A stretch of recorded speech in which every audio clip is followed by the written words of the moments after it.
Sebelumnya, saudara penyidik Kejaksaan Agung kembali menggeledah rumah yang dijadikan kantor milik pengusaha minyak Reza Khalid terkait dengan kasus dugaan korupsi pengelolaan minyak mentah di PT Pertamina.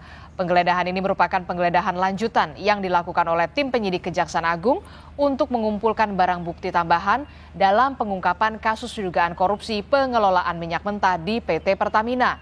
Dari penggeledahan sebelumnya, penyidik menyita ada 34 order, 89 bandel dokumen, uang 833 juta rupiah, serta 1.500 dolar Amerika Serikat dan juga ada 2 CPU komputer.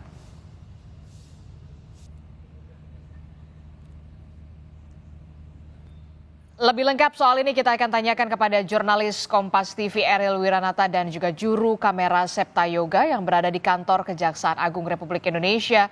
Selamat pagi Ariel. Ariel, sudah ada tersangka baru semalam yang sudah ditetapkan oleh Kejaksaan Agung dan apa hasil penyelidikannya atau hasil penyidikannya hingga saat ini dan peran dari para tersangka ini seperti apa? Ya benar sekali Disti, memang bahwa dari Kejaksaan Agung telah menetapkan 2 tersangka baru yang berinisial E dan MK. Dan peran mereka kedua adalah yang dimana mereka membeli RON 90 dengan harga RON 92. Dan selain itu juga memang dari MK ini memberikan perintah kepada E untuk melakukan blending terhadap RON yang dimana 90 dan turunannya sehingga untuk dilakukan blending dengan RON 92. Dan selain itu juga memang mereka melakukan pembayaran secara langsung. Hal inilah yang membuat harga semakin tidak wajar kepada RON 92 tersebut. Dan selain itu juga memang mereka melakukan dengan sengaja untuk melakukan markup terhadap produk kilang PT Pertamina International Shipping yang dimana mereka markup sebesar 13 hingga 15%. Dan hal inilah yang membuat keuntungan terhadap pihak broker yang merupakan salah satu tersangkanya adalah MKAR.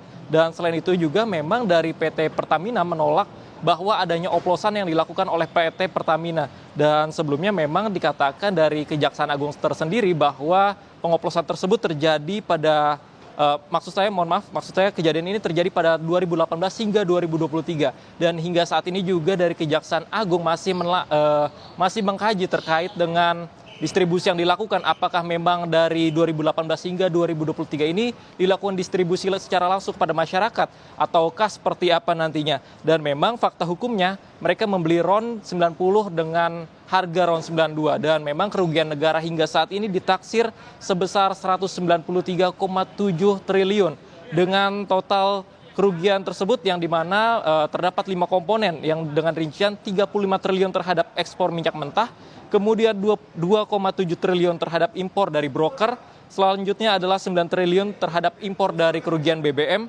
dan 126 triliun pembelian kompensasi, dan 21 triliun terhadap pemberian subsidi. Disti. Terkait dengan dugaan pengoplosan atau blending yang kemudian dikatakan oleh Kejaksaan Agung ini kemudian kita tahu dibantah oleh Pertamina, bahkan Menteri SDM Bahlil Lahadalia mengatakan BBM sudah sesuai dengan standar. Nah, terkait dengan hal ini bagaimana pendalaman dari penyidik Kejaksaan Agung soal dugaan blending atau pengoplosan dari RON 90 ke RON 92 ini? Apakah hanya di waktu 2018 hingga 2023, termasuk juga apakah ini pengoplosannya dilakukan, dugaan pengoplosan dilakukan di Indonesia atau kemudian di Singapura? Ya benar sekali Disti, memang dari Kejaksaan Agung sendiri mengatakan bahwa kejadian ini terjadi pada periode 2018 hingga 2023, yang dimana memang kejadian tersebut dari berdasarkan Kejaksaan Agung mengatakan adanya blending yang dilakukan oleh MK terhadap perintah E yang dimana mereka blending minyak mentah ataupun RON seharga RON 90 dengan melakukan RON 92, dan ini untuk bertujuan memberikan RON 92. Tetapi memang dari Kejaksaan Agung tersendiri menyatakan bahwa mereka hingga saat ini masih melakukan pengkajian hingga lebih dalam untuk mengetahui apakah memang minyak RON ini sudah didistribusikan kepada masyarakat ataukah seperti apa nantinya. Dan kita masih menunggu informasi hingga saat ini dari Kejaksaan Agung terkait dengan pendalaman materi tersebut dan nantinya juga memang berpotensi memunculkan tersangka baru dengan pemeriksaan saksi-saksi lainnya terhadap dengan korupsi yang terjadi minyak mentah di PT Pertamina. Memang hingga saat ini artinya sudah ada 9 tersangka dari yang dimana sebelumnya pada hari Senin lalu dikabarkan sudah terdapat 7 tersangka dan hari Rabu lalu terdapat 2 tersangka terbaru. Bisti. Oke, baik, kita akan tunggu nanti bagaimana penyidikan dari penyidik Kejaksaan Agung Republik Indonesia terkait dengan kemungkinan adanya penetapan tersangka lain setelah ini. Terima kasih informasinya jurnalis Kompas TV Eril Wiranata melaporkan langsung dari Kejaksaan Agung Republik Indonesia.